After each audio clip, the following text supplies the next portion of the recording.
Mon concurrent casse les prix. Que dois-je faire? Les entreprises françaises sont rongées par un mal, celui de la recherche effrénée du prix le plus bas pour combattre la concurrence. Et les artisans font pas exception à ça. Mais avant même de continuer, je vais vous dire une chose. C'est une logique dont il faut impérativement sortir. Encore beaucoup d'entreprises voient le facteur prix comme une variable d'ajustement. Et les offres de remise et de prix cassés deviennent bien trop courantes en fait. Or, être compétitif, ça ne se résume pas à être moins cher que ses concurrents. Alors si mon concurrent casse les prix, comment dois-je réagir? Quelle stratégie adopter pour me démarquer sans pour autant baisser mes prix? C'est ce genre de questions que l'on va aborder aujourd'hui, mais d'abord, jingle. Nous sommes en direct, justement, je vous le disais, avec Laurent Aubel, gérant de Couvreurs Occitan. Bonsoir. Près de Toulouse, le gérant d'une PME a choisi, lui, d'exaucer les vœux de ses salariés. Quels sont les risques liés à une baisse de prix et pourquoi ne pas le faire? Comment faire face à une guerre des prix? Quelles sont les autres méthodes pour être compétitif face à ses concurrents? Comment fidéliser ses clients en tant qu'artisan? On ne le répétera jamais assez, mais la baisse des prix est un piège. Selon les objectifs de votre entreprise, vos stratégies de vente vont varier, mais croyez-moi, si vous cassez vous aussi vos prix, ce n'est pas une solution. Dans cette vidéo, nous allons parler des tenants et aboutissants de ce genre de pratique et on verra comment vous devriez réagir pour sortir du lot et rester attractif face à la baisse des prix de la concurrence. On commencera la vidéo dans un instant, mais avant ça, je vous propose d'aller vous abonner à la chaîne si ce n'est pas déjà fait. D'ailleurs, je tiens à vous remercier pour ceux qui sont déjà abonnés et qui regardent régulièrement mes vidéos. Merci à ceux qui mettent des commentaires, je trouve ça cool et ça me motive. Si vous le souhaitez, vous pouvez aussi activer la cloche des notifications pour recevoir une alerte dès que je publie une nouvelle vidéo. Chaque semaine, je publie des conseils et du contenu instructif destiné aux artisans pour les accompagner dans leurs projets d'entrepreneuriat. Donc, si ça vous intéresse, vous savez ce qu'il vous reste à faire. À la fin de la vidéo, je vous donnerai les petits plus à avoir en tant qu'artisan pour vous démarquer, pour développer votre visibilité. Ce sont des détails, mais qui font toute la différence, vous verrez. Restez bien jusqu'à la fin de la vidéo si vous voulez les connaître. Alors, c'est pas un secret. Tout artisan a de la concurrence. D'ailleurs, on dit souvent que pour qu'une entreprise ait une raison d'exister, il est nécessaire qu'elle ait de la compétition, sinon ça signifie qu'elle n'est pas utile, tout simplement. Et là où il y a de la concurrence, il y a des guerres de prix. Nous allons donc voir comment réagir et surtout comment gagner quand les concurrents baissent leurs prix.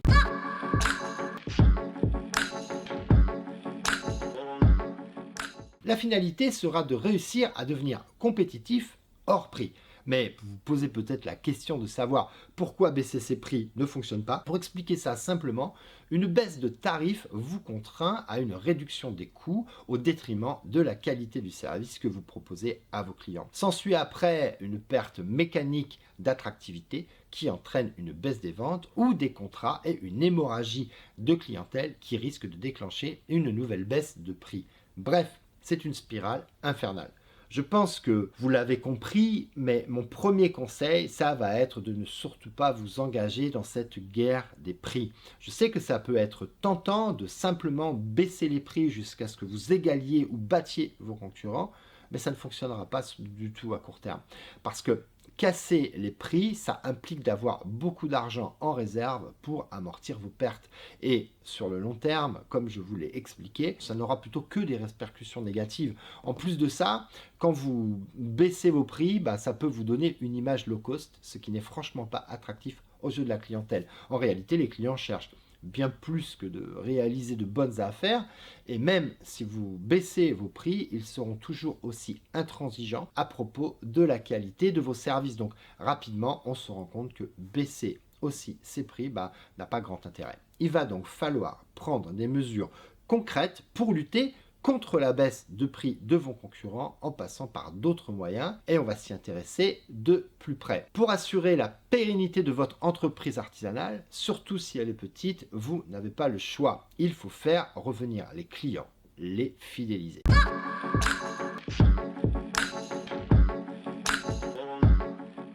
Vous vous en doutez, le premier contact que vous aurez avec votre client sera primordial pour la suite. Je vous conseille donc de bien le soigner pour entamer le processus de la fidélisation client dans les meilleures conditions possibles, parce que la fidélisation client, ça vous permet de consolider votre activité en construisant un noyau dur de clients fidèles. C'est vraiment indispensable. Pour ça, il va falloir renforcer votre proposition de valeur et donc connaître les attentes de vos clients, comprendre leur motivation, leur comportement d'achat et tout le processus qu'ils suivent pour choisir tel ou tel artisan.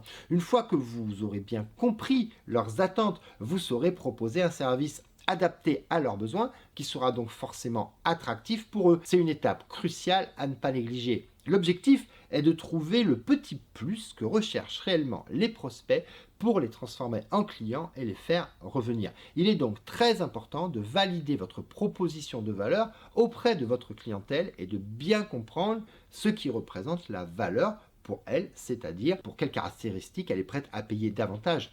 En partant de ce principe, vous avez établi votre proposition de valeur. Il faut maintenant penser comment vous allez vendre la valeur de votre service au lieu de son prix. En d'autres mots, vous devrez être capable de mettre votre valeur ajoutée en avant pour parvenir à vendre un coût un peu plus élevé que vos concurrents. Sachez que la formation et le coaching sont des outils très efficaces pour améliorer vos capacités à vendre la valeur et vous pouvez commencer à vous former sur Internet sans aucun problème. Une autre piste, ça va être de revoir votre image de marque. Encore une fois, même si vous êtes une très petite entreprise, c'est un levier super important. On peut d'abord citer l'adaptation de votre image de marque, le branding comme on l'appelle, peut réellement servir à mettre en avant la valeur de votre service. Pour ce faire, l'image de marque doit communiquer efficacement sur les particularités de votre service qui sont significatives pour le client et attirer des clients et les fidéliser, ça passe aussi par l'expérience client au-delà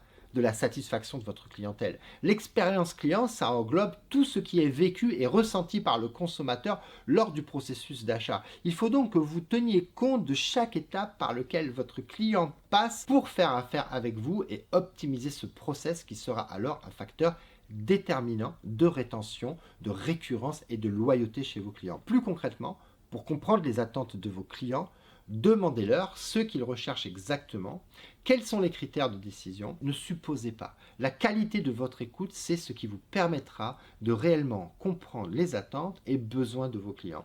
Vous augmenterez alors vos chances d'être le professionnel choisi et d'être reconnu par le client comme un artisan compétent, sérieux et à l'écoute. Fidélisez aussi vos clients en assurant parfaitement le SAV si c'est nécessaire. Le client qui sait qu'il peut compter sur vous après la fin de la prestation sera beaucoup plus enclin à vous faire confiance pour d'autres projets que si vous ne répondez pas à ses appels. Votre réactivité après coup et vos conseils concernant la prise en main de ce que vous avez vendu et installé par exemple, c'est un point incontournable.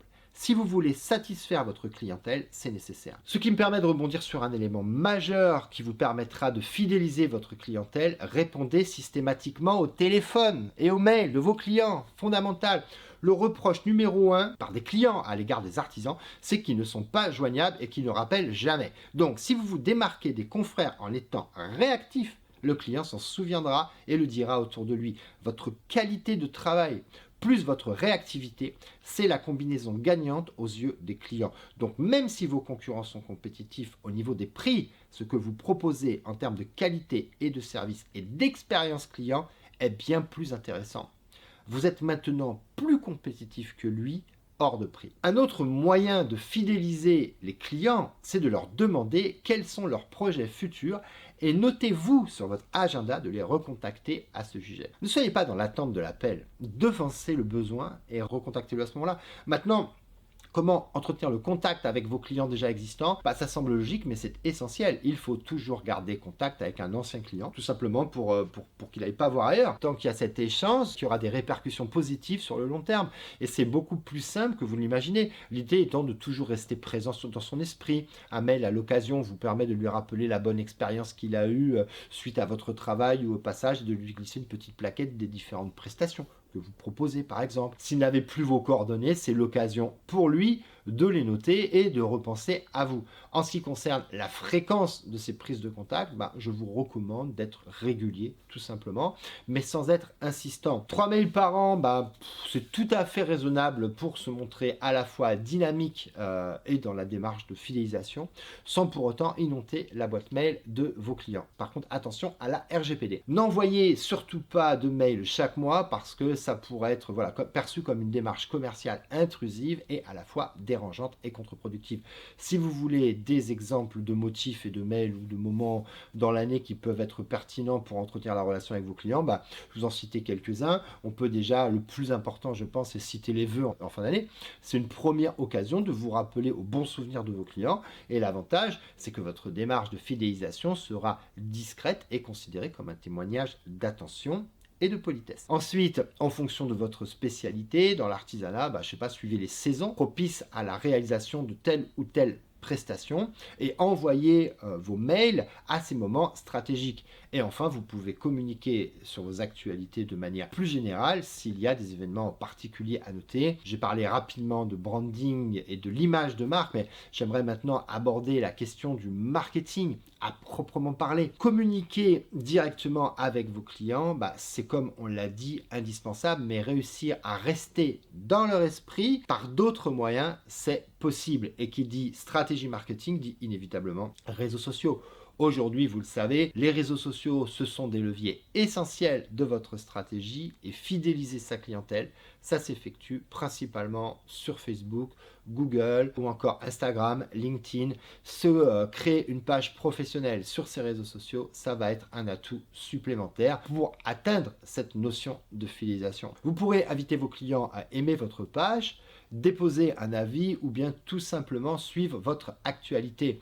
En plus de ça, les internautes qui sont en recherche d'artisans font désormais naturellement appel à ces réseaux pour accéder aux témoignages d'anciens clients et vos clients déjà satisfaits n'hésiteront pas à partager votre entreprise à des amis. Retenez bien que les réseaux sociaux sont aujourd'hui le principal biais pour favoriser la recommandation de clients. Ils agissent un peu comme un vrai pouvoir de persuasion et permettent à votre notoriété de devenir de plus en plus importante. En résumé, pour se démarquer de la concurrence qui baisse ses prix, la stratégie de vente de vos services doit reposer sur une proposition de valeur forte pour fidéliser vos clients de sorte à ce qu'ils ne considèrent plus votre service comme un service facilement interchangeable, même face à des prix très bas des concurrents. En mettant votre client au cœur de votre stratégie, vous pourrez pleinement bénéficier de sa fidélité sur le long terme. Maintenant que nous sommes en fin de vidéo, je vais comme promis vous livrer les quelques détails qui vont faire la différence pour qu'un prospect vous choisisse, vous, plutôt qu'un concurrent.